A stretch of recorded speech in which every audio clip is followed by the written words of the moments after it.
Hello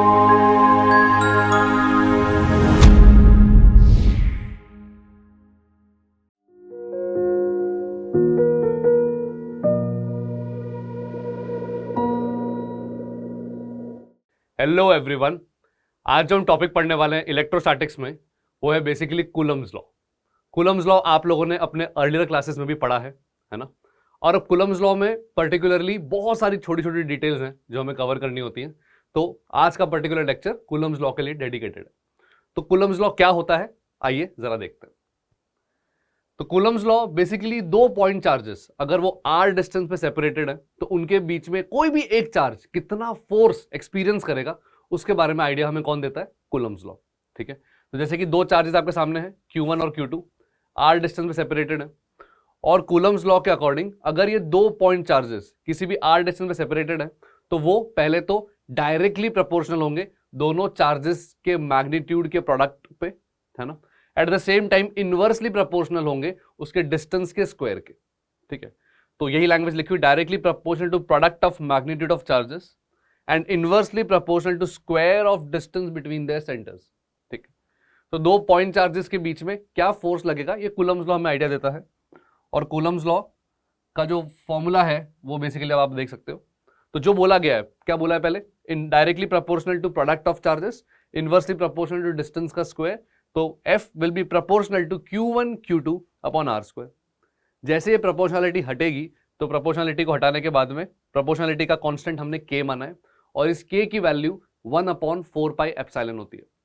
ठीक है, K एक प्रोपोर्शनलिटी कांस्टेंट है फिलहाल हमारे लिए, लेकिन K का जो एक्चुअल वैल्यू है वो 1/4 पाई एप्सिलॉन नॉट होती है। अब ये जो एप्सिलॉन नॉट है ये एक परमिटिविटी कांस्टेंट है। ठीक है, इसके बारे में थोड़ा देखते हैं क्या होता है। तो लॉ बड़ा सिंपल सा है कि भाई F equal to K Q1 Q2 by R square, ये इसका स्केलर फॉर्म है, मतलब सिर्फ मैग्नीट्यूड दे रहा है, जबकि हमें पता है कि फोर्स एक्चुअली वेक्टर फॉर्म होता है। वेक्टर फॉर्म हमें थोड़ी देर बाद देखेंगे, अभी फिलहाल हमारा फोकस है स्केलर फॉर्म में, मतलब मैग्नीट्यूड पे। तो force equal to K Q1 Q2 by R square, ये आपका कूलम्स लॉ है इन स्केलर फॉर्म। तो जरा देखिए, दो चार्जेस के बीच का जो फोर्स आ गया वो तो ये आ गया। K की वैल्यू को हम इस तरीके से लिख देंगे। जहां पर अब बात आती है एप्सिलॉन नॉट की कि आखिर ये होता क्या है, या K की वैल्यू। तो K की वैल्यू किसके बराबर है, 9 × 10⁻⁹। और ये वैल्यू आपको बिल्कुल याद रखनी है, ये वैल्यू याद रखनी पड़ेगी, बहुत बहुत इंपॉर्टेंट है कि जो प्रोपोर्शनलिटी कांस्टेंट है वो 9 × 10⁹ है। वैसे ही अगर आपको K का वैल्यू, ये प्रोपोर्शनलिटी है, एक्सपेरिमेंट से पता लगाया गया है। कूलम्स लॉ आपको ध्यान होना चाहिए, ये एक्सपेरिमेंटल इंपेरिकल रिलेशन है, बहुत बार एक्सपेरिमेंट्स करके ये रिजल्ट को डिराइव किया है और प्रोपोर्शनलिटी कांस्टेंट ये आया है। एप्सिलॉन नॉट को क्या बोलते हैं, absolute permittivity of free space. Epsilon not का जो नाम है वो क्या है, परमिटिविटी है ऑफ फ्री स्पेस। ठीक है, फ्री स्पेस मतलब वैक्यूम की एक परमिटिविटी है ना, वो एप्सिलॉन नॉट है। और इसकी वैल्यू हो गई 8.85 × 10⁻⁻12। तो ये डेटा आपको लग रहा होगा सर इतना सारा डेटा याद रखना है क्या, यस, आपको डेटा याद रखना पड़ेगा। एप्सिलॉन नॉट की वैल्यू आपको याद रखनी पड़ेगी, K की वैल्यू आपको याद रखनी पड़ेगी। ये वैल्यूज पूरे चैप्टर में, through out the chapter it will come into use. तो आपको ये वैल्यूज याद तो एनीवेज रखनी ही है। ठीक है, और मतलब नोट सिंपल सा है कि ये जो कूलम्स लॉ है वो एप्लीकेबल सिर्फ और सिर्फ स्टैटिक और पॉइंट चार्जेस के लिए। दो चार्जेस है ना पे कितना कितना फोर्स लगेगा, एक चार्ज दूसरे चार्ज पे कितना फोर्स लगाएगा, ये चार्ज दूसरे चार्ज पे कितना फोर्स लगाएगा, ये बहुत आसानी से आप पता लगा सकते हो यूजिंग कूलम्स लॉ। ठीक है, अब इसकी है ना कूलम्स लॉ की कुछ खास बातें और भी हैं, नॉट जस्ट के पॉइंट चार्ज के लिए वैलिड है, वो तो है ही पॉइंट चार्ज के लिए वैलिड है, लेकिन साथ साथ में ये इसके कुछ और भी कुछ खास खास बातें हैं, एक बार उसको भी जरा देख लेते हैं। तो इंपॉर्टेंट पॉइंट्स क्या क्या है कूलम्स लॉ के, तो पहला वही है जो मैंने बताया, valid for point like charges only, सिर्फ पॉइंट लाइक चार्जेस के लिए ही वैलिड है। ऐसा नहीं रैंडमली कोई भी आप कद्दू जैसा बॉडी ले लो और उसकी वजह से दूसरे पे फोर्स निकाल लो, तो ऐसा नहीं होता। ठीक है, दो पॉइंट चार्जेस के लिए ही कूलम्स लॉ, जहां तक कूलम्स लॉ का कंसर्न है, कूलम्स लॉ सिर्फ पॉइंट चार्जेस के लिए ही वैलिड है। चलिए दूसरा point, it follows inverse square law. Actually inverse square law वाले बहुत सारे फोर्सेज हैं जो नेचर में पाए जाते हैं, Coulomb's law is one of them. Inverse square law का मतलब है ऐसा फोर्स जो डिस्टेंस के स्क्वायर के इनवर्सली प्रोपोर्शन में हो, तो ऐसा एक ये वाला फोर्स है। ठीक है, इसको हम क्या बोलेंगे, Coulomb's law inverse square law को फॉलो करता है। ये एक इंफॉर्मेशन हमारे पास होनी चाहिए। तीसरा point, force between two charges is conservative in nature. अब ये जो कुलम्बियन फोर्स है वो कंजर्वेटिव नेचर का है। कंजर्वेटिव नेचर का मतलब हो गया कि अगर कुलम फोर्स किसी, जैसे मान लीजिए एक चार्ज है, दूसरा चार्ज एक और है, और एक चार्ज दूसरे चार्ज पे फोर्स लगा रहा है, ठीक है। अब अगर इस चार्ज के इलेक्ट्रिक फील्ड के प्रेजेंस में अगर मैं इस चार्ज को पूरे सर्कल में घुमा दूं, है ना, इस चार्ज को पूरे सर्कल में घुमा दूं, तो कंप्लीट वर्क डन जीरो आएगा। वर्क डन कुलम फोर्स का राउंड ट्रिप में जीरो आएगा। पॉइंट बहुत सिंपल सा है, कंजर्वेटिव है। कंजर्वेटिव की डेफिनेशन क्या होती है कि राउंड ट्रिप में जो फोर्स है वो ओवरऑल वर्क डन जीरो करेगा। तो कुलम्बियन फोर्स, अगर आप कुलम्बियन फोर्स का वर्क निकालोगे किसी भी चार्ज पार्टिकल पे in its complete round trip किसी भी शेप की हो सकती है, उस केस में फोर्स का जो वर्क आएगा वो 100% जीरो आएगा। ये ध्यान रहे। इस वजह से हम क्या बोलते हैं, force between two charges is conservative in nature. Coulombian force जो होगा उसका जो वर्क डन होगा वो कंजर्वेटिव नेचर का होगा, ठीक है। मतलब दो चार्जेस कहीं बैठे हुए हैं, कुछ देर बाद एक चार्ज को उठा के आप कहीं और लेके चले गए, अगर आपको पता है पहले से कि ये कंजर्वेटिव फोर्स है तो पाथ इंडिपेंडेंट वर्क डन आएगा। तो वो सारी बातें जो आप लोगों ने 11th में वर्क एनर्जी पावर में पढ़ी है, कंजर्वेटिव फोर्सेस के क्या फायदे हैं, है ना। सबसे बड़ा फायदा क्या है, आपको पाथ से फर्क ही नहीं पड़ता, आपको इनिशियल अरेंजमेंट कैसा है, फाइनल अरेंजमेंट कैसा है, उसके बीच का difference he most of the time conservative forces का वर्क डन डिसाइड करता है। बीच वाला रास्ते का जो वर्क डन होता है या रास्ते में जो उसने पाथ फॉलो किया उससे कोई फर्क नहीं पड़ता है। तो बहुत इंपॉर्टेंट पॉइंट है कि जो आपका कोलंबियन फोर्स है ना, या जो इलेक्ट्रोस्टैटिक फोर्स है, ये कंजर्वेटिव नेचर का होता है। तो ये आपका तीसरा पॉइंट बहुत इंपॉर्टेंट।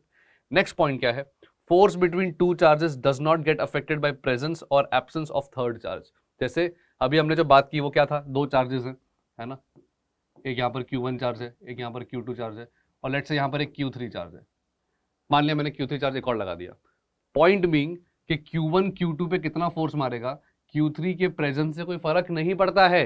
Q1 अभी भी Q2 पे उतना ही फोर्स मारेगा। फिर मैं बोलूंगा Q3 ने Q2 पे कितना मारा, तो Q1 का प्रेजेंस कोई असर नहीं डालेगा, Q3 Q1 पे अभी भी उतना ही फोर्स मारेगा, ठीक है। तो ये बहुत अच्छा पॉइंट है, इसको हम एक्चुअली दूसरी भाषा में सुपर पोजिशन भी बोलते हैं, कि इसकी वजह से जो इस पे फोर्स लग रहा है उसको कोई फर्क नहीं पड़ रहा कि ये Q3 क्या करेगा, है ना। तो Q1 Q2 Q2 Q1 के जो फोर्सेस हैं वो आपस में ऑलरेडी डिसाइडेड है। दूसरे चार्जेस Q3 हो Q4 हो, कोई भी चार्ज आसपास में प्रेजेंट हो, वो लोग फोर्स मारेंगे। लेकिन अगर ये पूछा जाए कि Q1 ने Q2 पे कितना फोर्स मारा, वो प्री डिसाइडेड है, बाकी चार्जेस के प्रेजेंस से अफेक्ट नहीं होता है, ठीक है, ध्यान रखने वाली बात है। और क्या पॉइंट है, net force on two isolated charge system is zero, natural है। अब वो कैसे हुआ, वो देखो जरा, अगर मान लेते दो चार्जेस हैं, है ना, Q1 है Q2 है, और मान लेते दोनों के दोनों लाइक चार्जेस हैं, क्या है, लाइक चार्जेस, तो Q1 Q2 पे फोर्स मारेगा इधर की तरफ, Q2 Q1 पे फोर्स मारेगा इधर की तरफ, बिल्कुल। और क्योंकि एक्शन रिएक्शन पेयर है, इसने इस पर कुछ फोर्स मारा तो इसने भी उस पर उतना ही फोर्स मारा होगा। नेट फोर्स सिस्टम पे हमेशा आप देखोगे जीरो आएगा, है ना। ये जो फोर्स लगेगा ये भी कैपिटल एफ होगा, ये जो फोर्स लगेगा ये भी कैपिटल एफ होगा। मैग्नीट्यूड वाइज दोनों फोर्सेस सेम होंगे, डायरेक्शन वाइज दोनों ऑपोजिट होंगे। तो अगर मैं नेट फोर्स की बात करूंगा तो नेट फोर्स क्या हो गया, नेट फोर्स जीरो हो गया, ठीक है। तो net force on two isolated charge system is zero. अब अगर दो आइसोलेटेड फ्री चार्ज सिस्टम का नेट फोर्स जीरो हो जाता है तो क्या आपको यहां से डायरेक्ट समझ में आ जाता है कि मोमेंटम कंजर्वेशन होना चाहिए। मोमेंटम कंजर्वेशन कब होता है, जब नेट एक्सटर्नल फोर्स जीरो हो सिस्टम पे। और यहाँ पर आपको दिख रहा है कि दो चार्जेस अगर फ्री आइसोलेटेड सिस्टम है, ये एक दूसरे पे फोर्स मारेंगे, और अगर मैं सिस्टम ले लूँ, इसको सिस्टम कंसिडर कर लूँ, तो ये जो दोनों फोर्सेज हैं वो आपस में ही कैंसिल हो गए। तो नेट फोर्स है ही नहीं, बाहर से कुछ भी नहीं लग रहा, इंटरनल फोर्स आपस में कैंसिल हो गए। तो अगर नेट एक्सटर्नल फोर्स है ही नहीं सिस्टम पे, तो क्या सिस्टम का मोमेंटम कंजर्व होना चाहिए, यस। तो वही है नेक्स्ट पॉइंट, जरा देखते हैं इसको। For two free charge system linear momentum remains conserve, जो भी मैंने आपको जस्ट बात बताई, दो फ्री चार्ज सिस्टम है, आइसोलेटेड सिस्टम है, और उसके अंदर लीनियर मोमेंटम कंजर्व होगा। क्यों होगा, क्योंकि नेट एक्सटर्नल फोर्स जीरो है। जरा एग्जांपल से देखते हैं, जैसे Q1 Q2 है, दो चार्जेस हैं, r डिस्टेंस में सेपरेटेड है। तो अब इसमें क्या पॉसिबिलिटी है, या तो एक दूसरे को अट्रैक्ट करेंगे या तो एक दूसरे को रिपेल करेंगे। अट्रैक्ट कब करेंगे, जब अनलाइक होंगे। रिपेल कब करेंगे, जब लाइक चार्जेस होंगे, है ना। तो जरा देखो, तो जैसे मान लेता हूं अभी मैंने Q1 Q2 दोनों पॉजिटिव ले रखे हैं, तो दोनों एक दूसरे को अपोज करेंगे। Q2 Q1 को धक्का मारेगा, Q1 Q2 को धक्का मारेगा, ठीक है। तो अब और जो फोर्सेस होते हैं ना, हमेशा Q1 Q2 के जो फोर्सेस होते हैं वो हमेशा along the line joining them he लगते हैं, ठीक है। जैसे यहाँ पर Q1 है, यहाँ पर Q2 है, तो Q1 ने Q2 पे कितना फोर्स मारा होगा, तो वो Q1 और Q2 को लाइन ज्वाइन कर दो और उस लाइन के अलोंग ही फोर्स मारेगा, या तो रिपल्जन फोर्स मारेगा या तो अट्रैक्शन फोर्स मारेगा। तो मैंने Q1 Q2 अभी फिलहाल क्या ले लिए, लेट्स से लाइक चार्जेस ले लिए, दोनों नेगेटिव हो सकते हैं, दोनों पॉजिटिव हो सकते हैं। तो उस केस में आपने देखा कि दोनों रिपेल कर रहे हैं एक दूसरे को, ठीक है। F और F फोर्स लग गया यहाँ पे रिपल्जन का। तो अब इस सिस्टम की बात कर रहा होगा, तो सिस्टम में क्या हुआ, नेट फोर्स क्या है, 0, ठीक है। सिमिलरली अब मान लिया मैंने इसको -Q1 ले लिया, इसको +Q2 ले लिया, तो अब ऑटोमेटिकली क्या होगा, अब इसमें अट्रैक्शन फोर्स लगेगा, अट्रैक्टिव फोर्स लगेगा। तो अब इस बार अट्रैक्टिव फोर्स भी लग गया। अट्रैक्टिव फोर्स लगे तब भी मैं बात करूंगा सिस्टम की बात करो, क्या सिस्टम पे बाहर से कोई फोर्स लग रहा है, क्या सिस्टम पे बाहर से कोई फोर्स लग रहा है, और जो भी इंटरनल फोर्स भी लग रहे हैं वो भी कैंसल आउट हो रहे हैं, नेट फोर्स सिस्टम पे 0 है। अगर नेट फोर्स सिस्टम पे 0 है तो क्या मोमेंटम कंजर्व होना चाहिए, यस। तो एफ नेट दोनों ही केस में 0 आ रहे हैं, इसलिए लीनियर मोमेंटम कंजर्व रहेगा, ऑलवेज रिमेंबर दिस पॉइंट, ठीक है। आखिरी पॉइंट क्या है, angular momentum of one point charge with respect to other charge remains conserved. Angular momentum भी कंजर्व है। अब वो कैसे, देख के ही समझ में आ रहा है। जैसे मान लेते हैं कि ये Q1 Q2 दो चार्जेस हैं, डायग्राम आपके सामने बना हुआ है, Q1 Q2 दो चार्जेस हैं और ये फ्री टू मूव है। अब मैं बोल रहा हूं कि किसी एक के रिस्पेक्ट में दूसरे का एंगुलर मोमेंटम कंजर्व्ड है, ऑब्वियस है। क्यों, क्योंकि अगर मैं इसके रिस्पेक्ट में बात करूंगा तो हमेशा सारे फोर्सेस, सेंट्रल फोर्स है ना ये, है ना, ये एक तरह का सेंट्रल फोर्स है। सेंट्रल फोर्स मतलब ये Q1 ने Q2 पे कितना फोर्स मारा, Q2 ने Q1 से कितना फोर्स मारा, ये हमेशा चार्जेस से ही पास करते हैं। Q1 से ही पास करेगा Q2 का फोर्स, Q2 से ही पास करेगा Q1 का फोर्स, है कि नहीं। तो अगर मैं Q1 के रिस्पेक्ट में बोलूंगा Q2 पे कितना एंगुलर मोमेंटम क्या कंजर्व रहेगा, तो बिल्कुल नेचुरल सी बात है, Q1 Q2 पे जो फोर्स लगाएगा क्या वो Q1 से ही पास कर जाएगा। Q2 कहीं पर भी बैठा हो सकता है, जैसे मान लो कि ये Q1 है और मान लेते हैं कि ये Q2 है, तो क्या Q1 के रिस्पेक्ट में Q2 पे फोर्स हमेशा अट्रैक्शन हो या रिपल्जन हो, पास तो Q1 से ही करेगा।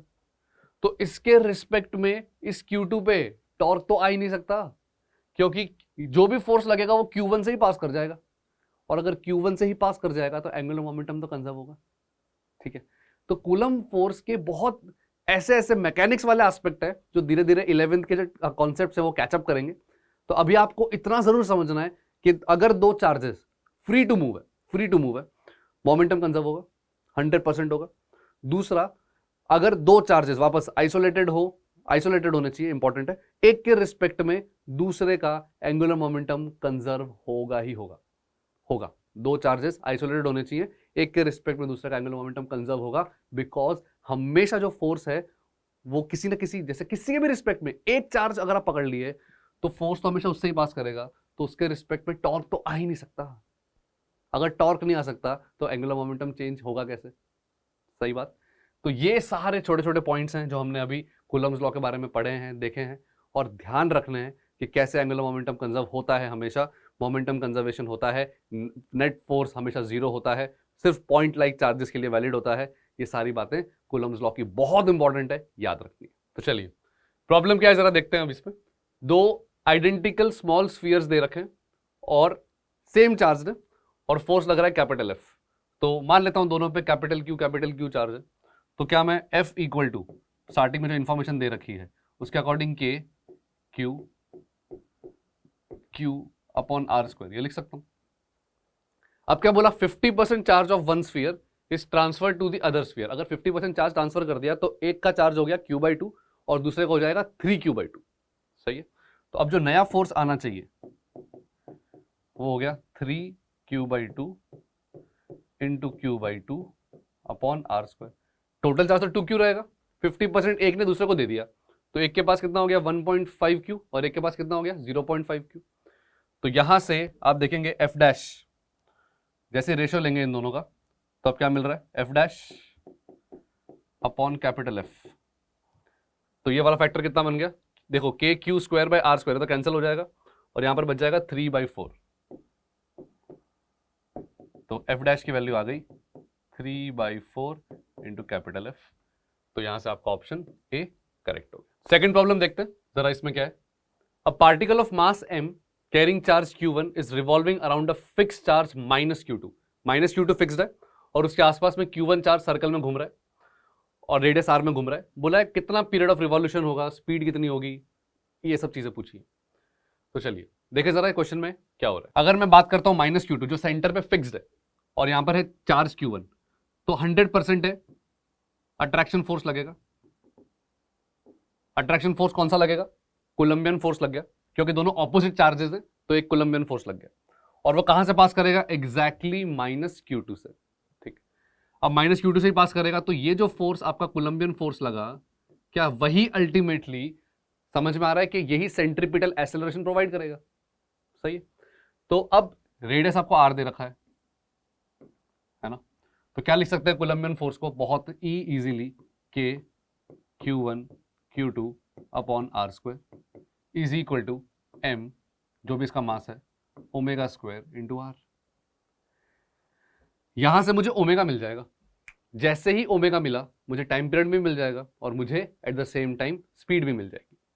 ओमेगा क्या हो गया, मतलब ये रिवॉल्यूशन किस रेट से रिवॉल्यूशन कर रहा है वो मुझे पता लग जाएगा। डायरेक्टली चाहो तो आप स्पीड भी निकाल सकते हो, mv²/r कर दोगे, डायरेक्ट स्पीड मिल जाएगी। ठीक है, तो बहुत सारे तरीके हैं। टाइम पीरियड निकालने पे फोकस करते हैं पहले।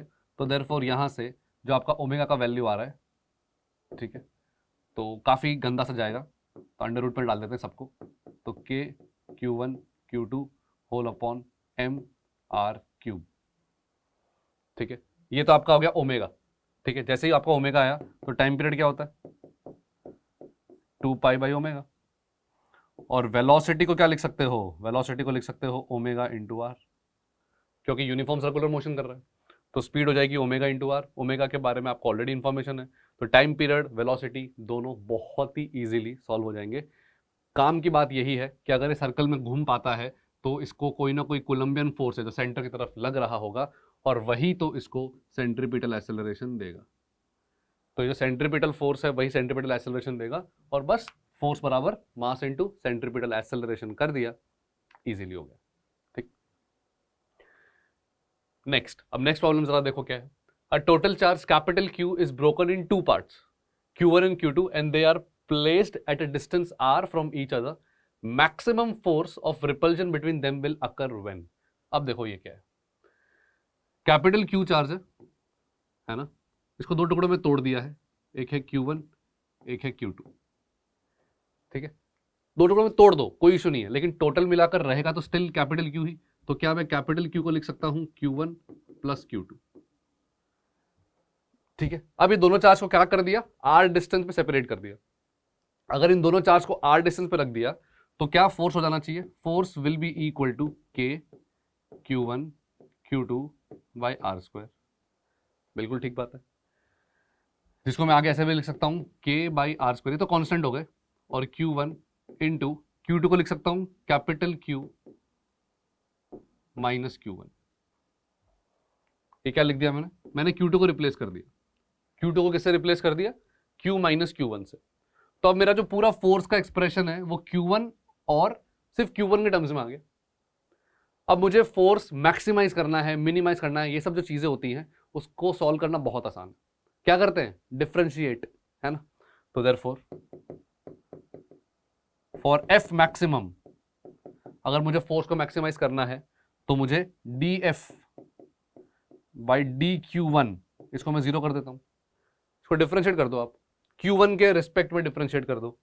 तो ये तो कांस्टेंट है, इन कांस्टेंट को तो बाहर ही रहने दो, कोई फर्क पड़ता नहीं है इनसे, और अंदर चले जाते हैं। तो Q1 इंटू Q डिफरेंट करेंगे तो खाली Q रह जाएगा, और उधर करेंगे तो -2Q1 रह जाएगा और इक्वल टू 0।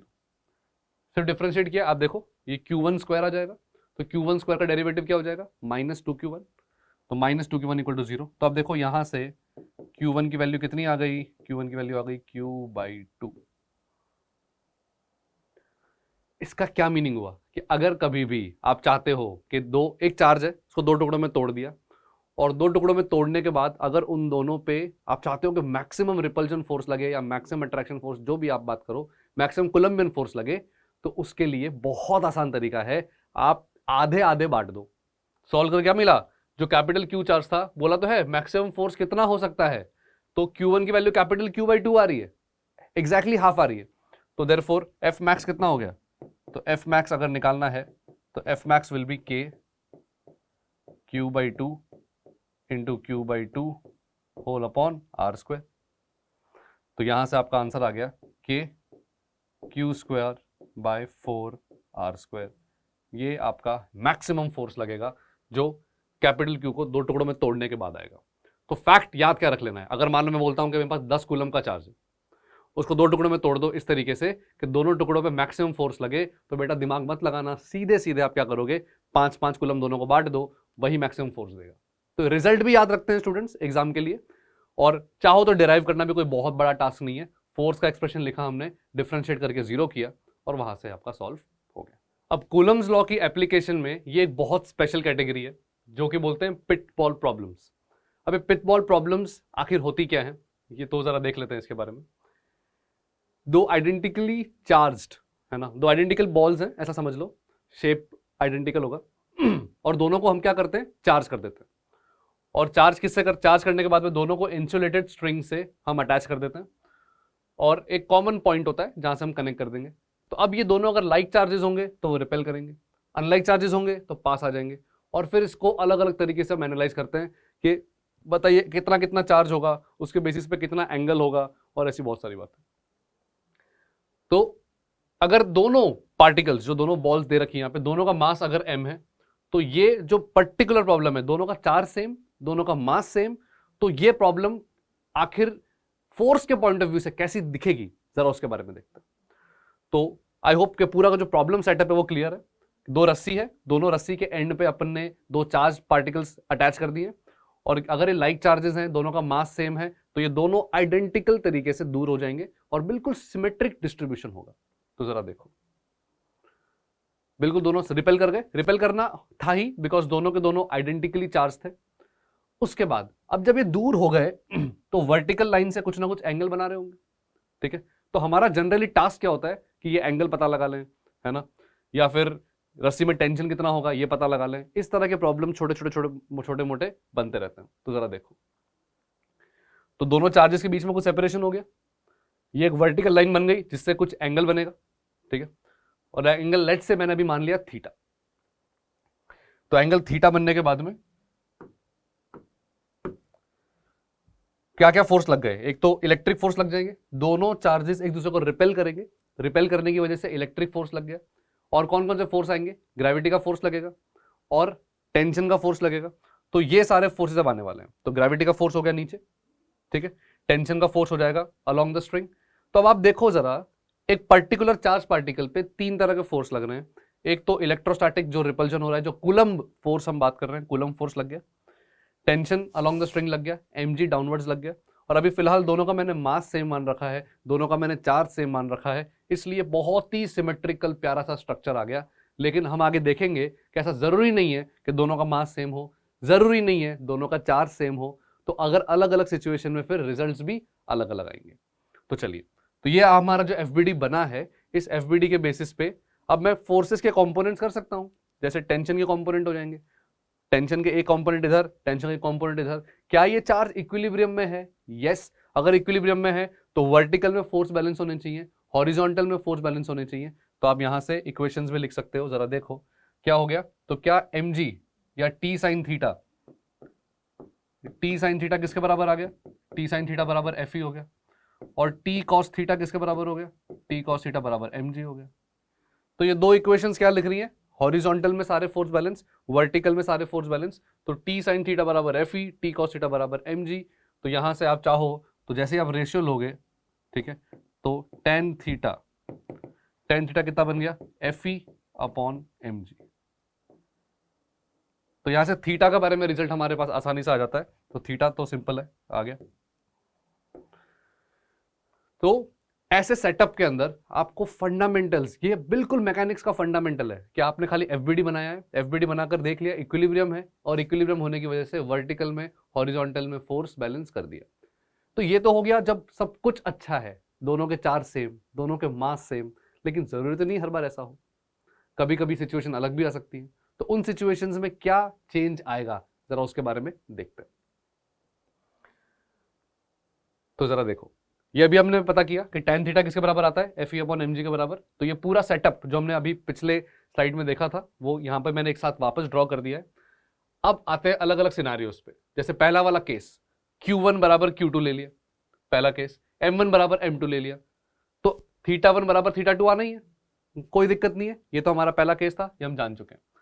दूसरा, अगर Q1 और Q2 इक्वल नहीं हुए, अब ये बहुत इंटरेस्टिंग है, Q1 और Q2 इक्वल नहीं हुए लेकिन M1 बराबर M2 है, तो उस केस में आप देखोगे tan θ1 और θ2 तब भी सेम ही आएगा। उस केस में होना क्या है, देखो हमारा ये, मैं ये नहीं कह रहा कि जब Q1 Q2 इक्वल थे, Q1 Q2 जब इक्वल थे तब जो θ1 आ रहा था, और Q1 Q2 जब अनइक्वल है तब जो θ1 आ रहा है वो सेम है, मैं ये नहीं कह रहा, कभी नहीं। लेकिन मैं ये कह रहा हूं कि अगर ये अनइक्वल चार्जेस भी होंगे ना, तब भी ये θ1 और θ2 ये दोनों की वैल्यू तो सेम ही आएगी, ये दोनों सेम आएंगे। पहले वाले केस से इनकी वैल्यू इंडिविजुअली मैच करे वो जरूरी नहीं है, वो मैं कह ही नहीं रहा। जैसे मान लेते हैं कि पहले वाले केस में जब मैंने Q1 Q2 M1 M2 लिया है, तो लेट्स से θ1 और θ2 की वैल्यू 30 डिग्री आई है, तो मैं ये कहीं नहीं कह रहा कि सेकंड केस में भी 30 डिग्री ही आएगी, नो। सेकंड केस में हो सकता है कि 45 डिग्री आए, लेकिन मैं कह रहा हूं कि अगर इधर 45 डिग्री आया तो यहां पर भी 45 डिग्री ही आएगा। दैट्स माय मेजर पॉइंट, ठीक है। तो θ1 θ2 इक्वल आएंगे, ये 100% है। अगर Q1 और Q2 अनइक्वल हो जाते हैं तब भी, क्योंकि कोई फर्क ही नहीं पड़ रहा ना, mg वो तो वैसे के वैसे चल रहा है, ठीक है। तो और खाली टेंशन की वैल्यू चेंज होगी जो कि एफ ई डैश के अकॉर्डिंग चेंज हो जाएगी, mg अभी भी बैलेंस हो रहे हैं, तो सिमेट्री रहेगी, सिमेट्री लॉस्ट नहीं होने वाली। अगर चार्जेस अनइक्वल हुए तो सिमेट्री लॉस्ट कब होगी, जब मास अनइक्वल हुए। तो आप इस रिजल्ट से भी देख सकते हो, tan theta equal to F E upon mg, ठीक है। तो जैसे ही अब एफ ई तो क्या होगा, जैसे इस बात को महसूस करो कि कैसे हुआ सेकंड पार्ट में, जब मैंने Q1 अनइक्वल टू, मतलब Q1 और Q2 को अनइक्वल रखा तो एफ ई चेंज हो गया, अग्रीड, एफ ई डैश हो गया, लेकिन दोनों चार्ज पार्टिकल्स का एफबीडी बना तो बिल्कुल सिमेट्रिकल है ना। इस पे भी टेंशन लग रहा है, एफ ई डैश लग रहा है और mg लग रहा है, और mg दोनों का सेम है। लेकिन जैसे ही मैंने मास चेंज किया, अब जरा देखो तीसरा केस, मास चेंज कर दिया तो हो गई गड़बड़। क्यों, मास चेंज होते ही अब दोनों पे अब देखो चार्जेस सेम रखो और या अनइक्वल रखो, कोई फर्क नहीं पड़ रहा, क्योंकि एफ का कंट्रीब्यूशन तो दोनों में सेम ही आएगा, इक्वल एंड ऑपोजिट है। तो एफ और टेंशन ये तो अभी भी वैसे ही बनेंगे, लेकिन अगर मास ज्यादा हो गया तो आप इस बात को देखो कि ये थोड़ा नीचे आने की कोशिश करेगा और ये हल्का होने की वजह से ये ऊपर जाने की कोशिश करेगा। इस बार θ1 और θ2 इक्वल नहीं आएंगे, दोनों के एफबीडी आइडेंटिकल नहीं बनेंगे, क्योंकि m1g will be more and m2g will be lesser, ठीक है। तो उस केस में θ1 θ2 इक्वल नहीं आ सकते। तो बहुत इंपॉर्टेंट है कि जब दोनों पिट बॉल के मासेस अलग अलग होंगे तो θ1 θ2 इक्वल नहीं आएंगे, ये बात तय है। अब अगर तो फिर कौन बड़ा होगा, θ1 बड़ा होगा θ2 बड़ा होगा, ये कैसे पता लगाएंगे, तो वो भी बहुत आसान है। अगर मान लेते हैं कि m1 ज्यादा है m2 से, ठीक है, तो दो केस बना लेते हैं। पहला केस है अगर m1 बड़ा है m2 से, अगर m1 बड़ा है m2 से तो आप देखेंगे θ1 छोटा आएगा, जिसका मास ज्यादा होगा ना वो नीचे रहने की कोशिश करेगा, ऐसे फील भी आ जाती है आराम से। जिसका मास ज्यादा है वो नीचे रहने की कोशिश करेगा तो एंगल ऑटोमेटिकली छोटा हो जाएगा, और जिसका मास हल्का है वो उसको ये कोलंबियन रिपल्जन से ऊपर भेज सकता है तो वो एंगल बड़ा हो जाएगा। अभी डायग्राम से भी आपको समझाऊंगा, आप चिंता मत करो। तो लेकिन हाँ, जिसका मास ज्यादा होगा उसका एंगल छोटा हो जाएगा, और जिसका वापस देखो अगर m1 छोटा हो जाएगा तो एंगल ऑटोमेटिकली बड़ा हो जाएगा। इसको डायग्राम से देखें, है ना। ये जो मैंने तीनों केस बताए इसका हम डायग्राम से देखते हैं। पहला केस तो हालांकि क्लियर ही है ना, तो जरा देखते हैं। चलो, अगर Q1 equal to Q2 M1 equal to M2 तो θ1 बराबर θ2, ये हम पहले ही दोनों स्लाइड में देख चुके हैं, लेकिन एक बार फिर से इसको चलो देख लेते हैं क्या होने वाला है। तो उस केस में इस तरह का एफबीडी बनेगा, बिल्कुल परफेक्टली सिमेट्रिकल, कोई फर्क नहीं पड़ रहा, ठीक है, और θ और θ2 सेम आ जाएंगे। सेकंड केस, अगर Q1 not equal to Q2 है लेकिन मासेस सेम है, तब भी सिचुएशन सेम बनेगी। आप ये देखेंगे जो Fe फोर्स होगा वो चेंज जरूर हो जाएगा। Fe1 ये जो यहाँ पर Fe लग रहा था अब वो चेंज हो गया, कुछ Fe2 में आ गया। लेकिन इस बात को प्लीज ध्यान रखो, दोनों चार्ज पार्टिकल्स का जो एफबीडी है वो बिल्कुल सिमेट्रिकल है, क्योंकि नीचे mg टेंशन टेंशन, और Fe2 सेम फोर्सेस लगेंगे दोनों पे बिल्कुल सिमेट्रिकल फोर्सेस लगेंगे तो सिमेट्रिकल अरेंजमेंट ही आएगा, ठीक है। तो अनइक्वल चार्जेस होने के बावजूद भी अगर मासेस सेम है तो सेम आएगा। अब आता है असली खेल। अगर मैंने बोल दिया Q1 इक्वल टू Q2 है लेकिन मासेस अनइक्वल हैं, तो अब ये सिचुएशन बहुत इंटरेस्टिंग है। इस सिचुएशन को जरा ढंग से देखो क्या हो रहा है। मैंने आपको जैसे बताया, जिसका मास ज्यादा होगा ना वो एक्चुअली नीचे रहने की कोशिश करेगा, जिसका मास कम होगा ना वो हल्का सा ऊपर होने की कोशिश करेगा। तो इस वजह से मास जिसका ज्यादा होगा उसका एंगल कम हो जाएगा। तो आप देखो alpha will be lesser than beta, और इस तरह का डायग्राम बनेगा, ठीक है। टेंशन भी देखो आप अलग अलग दिख रहे हैं, है ना। Fe तो सेम आनी ही है, टेंशन अलग हो गया, अल्फा बीटा अलग हो गया, तो सारा सिचुएशन चेंज हो गया। और होने का सबसे प्राइमरी रीजन क्या है, आप दोनों के एफबीडी पे नजर मारो ना, दोनों का एफबीडी सेम नहीं है। दोनों का एफबीडी, जैसे यहां पर क्या था, इस चार्ज पार्टिकल का एफबीडी बिल्कुल सेम है, यहां पर भी बिल्कुल सेम है। तो जब सिमेट्री होगी तो सिमेट्रिकल रिजल्ट्स आएंगे। अब यहाँ पे M1G और M2G लग रहा है सिमेट्री ही लॉस्ट हो गई है, तो आइडेंटिकल या सिमेट्रिकल रिजल्ट्स भी नहीं आएंगे, जिस चक्कर में अल्फा छोटा मिलेगा और बीटा बड़ा मिलेगा। तो ये पिथबॉल के प्रॉब्लम्स हैं, अलग अलग हमने एनालाइज किए कि किस तरह के प्रॉब्लम्स आपके सामने आ सकते हैं। और इसका खाली सिंपल एनालिसिस भी आ सकता है कि बताइए कौन एंगल बड़ा होगा, कौन सा एंगल छोटा होगा, इस सिचुएशन में क्या होगा। तो हमने इसको एक्सटेंसिवली बढ़िया तरीके से कवर किया है, और इस पे बेस्ड अब आप लोग प्रॉब्लम जब लगाओगे आपकी शीट्स में, आपकी डीपीपीज में, तो बहुत ही आसानी से अब आपके बन जाएंगे। और क्या सिचुएशन हो सकती है इन पिथबॉल प्रॉब्लम्स में, तो अब ये एक हाइपोथेटिकल सिचुएशन है। हाइपोथेटिकल क्या, मान लो ग्रेविटी ही ना हो, तब क्या होगा। यही पिथबॉल प्रॉब्लम का सेटअप है। मान लेते हैं कि मैं ग्रेविटी फ्री स्पेस में पहुंच गया, तो ग्रेविटी फ्री स्पेस में अगर हम पहुंच जाएंगे तो सिस्टम कैसे बिहेव करेगा जरा उसको देखो। तो अंडरस्टूड है कि जो अभी इस तरीके से बैठा हुआ था, ग्रेविटी है ही नहीं, ग्रेविटी है ही नहीं, तो इन पर रिपल्शन फोर्स लगेगा, और नीचे खींचने वाला कोई फोर्स ही नहीं है, तो क्या हो जाएगा, ये चले गए सीधे 180 डिग्री पे, एक दूसरे के बिल्कुल ऑपोजिट, क्योंकि रिपल्शन फोर्स लग रहा है। तो ये दोनों एक दूसरे के मैक्सिमम सेपरेशन पे जाना चाहेंगे। अब हम एक दूसरे से बिल्कुल दूर जाना चाहेंगे तो मैक्सिमम दूरी कितनी हो जाएगी, 2a। अगर ये सेपरेशन a है या रस्सी की लेंथ a है, तो a और a 2a separation, maximum separation हो जाएगी, ठीक है। तो देखो 180 डिग्री का एंगल बन गया, है ना। ए सेपरेशन ये है, टोटल डिस्टेंस r था, तो कितना फोर्स हो गया जो अब लगेगा इस बार, तो KQ²/r², और a कितना हो गया 2a, r की जगह 2a डाल दिया, 4a²। तो ग्रेविटी फ्री स्पेस में तो दे विल गो लाइक बिल्कुल एक दूसरे के पोल्स अपार्ट चले जाएंगे सीधे सीधे, ये डिस्टेंस a पर, ये डिस्टेंस a पर, और दोनों पे आइडेंटिकल फोर्सेस लगेंगे, और कितना लगेगा, मैक्सिमम KQ²/4a², ठीक है। जितना ज्यादा डिस्टेंस होगा ऑटोमेटिकली फोर्स कम होता जाएगा। तो जैसे ही आपने किसी एंगल पे छोड़ दिया और एकदम से इमेजिन करो कि आपने ग्रेविटी को स्विच ऑफ कर दिया, तो ये तुरंत दूर जाके इस तरीके से एक ही लाइन में अलाइन हो जाएंगे। टेंशन इन थ्रेड वो हमें दिखी गया, जो भी Fe है वो टेंशन के बराबर ही होगा, वो तो दिख ही रहा है हमें कि ये जो टेंशन आएगा इसका अगर FBD बनाऊंगा, ये इक्विलिब्रियम में है, तो टेंशन बराबर Fe हो गया, तो Fe का वैल्यू KQ²/4a² आ जाएगा।